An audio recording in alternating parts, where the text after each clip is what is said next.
Film ટોક્સના આજના એપિસોડમાં આપણે વાત કરવાની છે. આજે ઘણી બધી મૂવીઝના ટ્રેલર રિલીઝ થયા છે, પણ સૌથી પહેલા વાત કરવી છે દર્શિલ સફારીની. તમને યાદ જ હશે 2007માં આમિર ખાનની ફિલ્મ તારે ઝમીન પર એમણે બાળ કલાકાર દ્વારા બોલિવૂડમાં પ્રવેશ કર્યો હતો અને આ ફિલ્મ વિવેચનાત્મક અને વ્યવસાયિક રીતે સફળ રહી હતી. દર્શિલ રાતોરાત જ સુપરસ્ટાર બની ગયો હતો અને હવે 16 વર્ષ બાદ દર્શિલ ફરી એકવાર આમિર ખાન સાથે કામ કરતા જોવા મળવાના છે. હવે કેવી રીતે, તો એના વિશે વાત કરું તો સોશિયલ મીડિયામાં એક પોસ્ટ દ્વારા આની માહિતી આપી હતી એણે, અને જેમાં લખ્યું હતું કે 16 વર્ષ બાદ ફરીથી આમિર ખાન સાથે કામ કરવાના છે. આમિર ખાન 1.5 વર્ષ પછી એક્ટિંગ કરતો જોવા મળશે, કારણ કે દર્શિલે હજી કંઈ આ પ્રોજેક્ટ શું છે એના વિશે કોઈ વાત કરી નથી.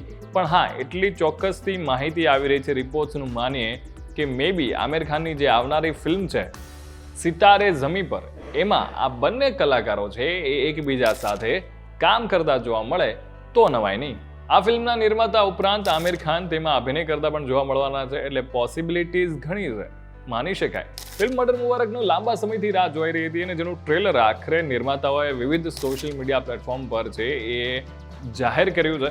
અને 2 મિનિટ 51 સેકન્ડના આ ઝડપી ટ્રેલરની શરૂઆત જ થાય છે રોયલ દિલ્હી ક્લબથી, કે એમાં ચુનંદા સભ્યોની જે રસપ્રદ ઝલક આપણને જોવા મળે છે, જે સ્ટારકાસ્ટ છે ગજબની છે. અને જેનો એક ડાયલોગ છે કે જેને અંગ્રેજો કરતાં પણ વધુ અંગ્રેજી તરીકે વર્ણવવામાં આવે છે, અને એ વિશે આ વાત છે. જોકે એક ખૂન છે જે ક્લબને હચમચાવી નાખે છે, જેમાં પંકજ ત્રિપાઠી દ્વારા એક રોલ ભજવવામાં આવે છે. એસીપી ભવાની સિંહ પ્રકાશમાં લાવે છે આખી વાતને, અને જ્યારે એ ગુનાને પાછળના સત્યને શોધવા પાછળ જે મહેનત કરી રહ્યા છે, ઉજાગર કરવાના જે મિશન પર છે, એની જ વાર્તા એટલે આ મૂવી, જેનું નામ છે મર્ડર મુબારક. એમાં સારા અલી ખાન, વિજય વર્મા, એ સિવાય સંજય કપૂર, ટિસ્કા ચોપરા, ડિમ્પલ કપાડિયા, કરિશ્મા કપૂર અને સુહેલ નૈયરનો પણ સમાવેશ થાય છે.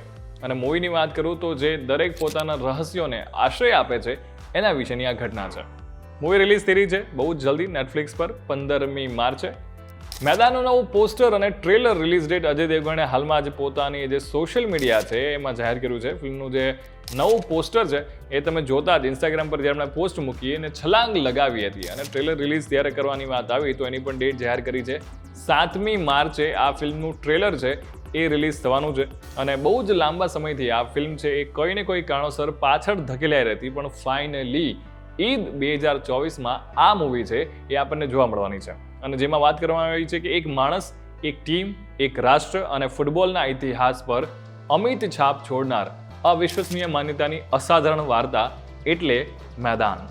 વાત કરું છું બીજા મૂવીના ટ્રેલરની, જેનું નામ છે બસ્તાર અ નક્સલ સ્ટોરી, અને જેમાં અદા શર્મા ગજબના નવા અવતારમાં આપણે જોવા મળવાના છે. એ સિવાય આ મૂવીમાં બીજા ઘણા બધા કલાકારો છે, ચાહે યશપાલ શર્મા હોય કે પછી ઉત્પલ ત્રિવેદી હોય. એ સિવાય વાત કરવામાં આવે તો શિલ્પા શુક્લા, નાગપાલ કિશોર અલગ અલગ કિરદારમાં જોવા મળવાના છે. અને જો મૂવી વિશે વાત કરું તો એ નક્સલવાદીઓનો જે આખી એરિયા છે અને એની પાછળની જે ઘટનાઓ છે, જે સ્ટોરી છે એ જોવા મળે છે. અને આ ટ્રેલરના વિઝ્યુઅલ્સથી જ આપણને ખબર પડે છે કે મૂવી કેટલી ખતરનાક છે. એ સિવાય મડગાંવ એક્સપ્રેસ, જેનું પણ ટ્રેલર આજે રિલીઝ થયું છે, અને જે મૂવી 22મી માર્ચના રોજ રિલીઝ થવાની છે.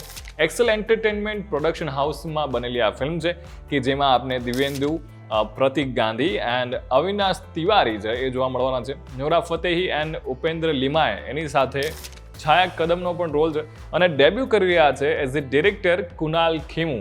મૂવીને પ્રોડ્યુસ કરી રહ્યા છે રિતેશ સિધવાની એન્ડ ફરહાન અખ્તર. અને મૂવીની વાત કરું તો કોઈ પણ યંગસ્ટર્સ હોય એનું એક સપનું હોય કે પોતાના કોલેજના મિત્રો છે એની સાથે ગોવા જાય, અને આ 3 મિત્રો છે એમનું જ પણ આવું જ કંઈક સપનું હતું. અને જ્યારે ગોવા પહોંચે છે એ પછી એવી ઘટનાઓ બને છે કે ગોવામાંથી નીકળી નથી શકતા, જેની આખી જર્ની આ ફિલ્મમાં આપને જોવા મળશે, જે પણ બહુ જલ્દી રિલીઝ થઈ રહી છે.